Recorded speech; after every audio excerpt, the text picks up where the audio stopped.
بسم اللہ الرحمن الرحیم۔ مولانا صاحب کے ساتھ جو حکومت نے کیا ہے کہ پہلے وعدہ کر کے پھر بعد میں مکر گئے، اس پر مجھے ایک حکایت یاد آیا۔ وہ یہ ہے کہ ایک بادشاہ تھا اور اس کی بیوی بہت بڑی کنجوس تھی اور بادشاہ بہت بڑا سخی تھا۔ تو ایک شخص نے مچھلی پکڑی، غریب آدمی تھا، اس نے کہا کہ یہ بادشاہ کے پاس لے کے جاتا ہوں اور بادشاہ مجھے کچھ انعام دے دیں گے۔ تو جب وہ بادشاہ کے پاس پہنچا تو بادشاہ نے اس کو 200 درہم انعام دے دیے۔ پھر اس کی بیوی نے دیکھا کہ اس نے 200 درہم لے لیے، تو بادشاہ کو کہا کہ اتنی چھوٹی مچھلی اور 200 درہم، یہ ہمیں نہیں چاہیے، پیسے واپس کر دے اور مچھلی اس کو واپس کر۔ تو بادشاہ نے کہا کہ میں تو بادشاہ ہوں، میں کیسے پیسے واپس لوں گا، یہ تو بادشاہت کے خلاف ہے۔ خیر بیوی نے کہا کہ میرے پاس ایک حل ہے اس کا۔ بادشاہ نے کہا کیا حل ہے؟ تو بیوی نے کہا کہ اس سے پوچھے کہ مچھلی نر ہے یا مادہ ہے، اگر یہ بولے نر ہے تو کہو کہ ہمیں نر نہیں چاہیے، ہم یہ نہیں کہتے، پیسے واپس کر دیں گے۔ اچھا اگر مادہ ہے تو اسی طرح بات کہہ دینا۔ تو بادشاہ نے اس کو بلایا اور کہا کہ یہ کیا ہے؟ اس نے کہا کہ یہ نہ نر ہے نہ مادہ ہے، وہ بھی سمجھدار تھا۔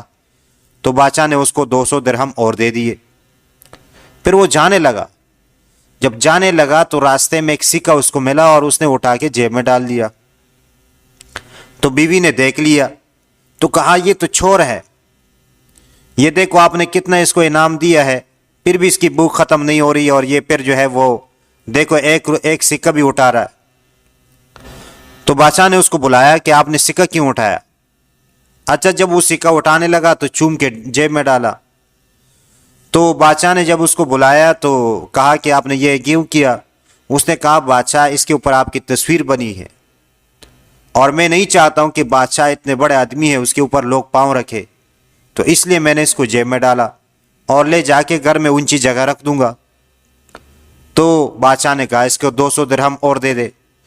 تو اب یہاں پر بیوی کنجوس تھی، وہ یہ چاہ رہی تھی کہ پیسے بچ جائیں، لیکن وہ مزید جو ہے وہ اس کے پیسے جو ہے وہ بادشاہ کے اس کو ملتے رہے اور بادشاہ کے خزانے میں کمی آتی رہی۔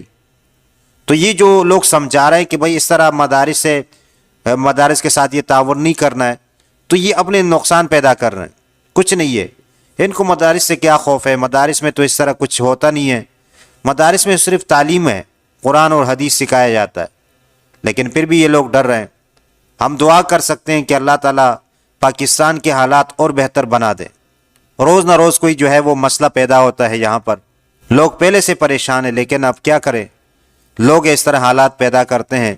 اللہ تعالیٰ سے دعا کرتے ہیں کہ اللہ تعالیٰ ان حالات کو بہتر بنا دے اور پاکستانیوں کو اللہ تعالیٰ امن اور اسی طرح فراحی جو ہے وہ نصیب فرما دے۔ اللہ تعالیٰ ہم سب کو صحیح بات سمجھنے اور اس پر عمل کرنے کی توفیق عطا فرمائے۔ آمین ثم آمین یا رب العالمین۔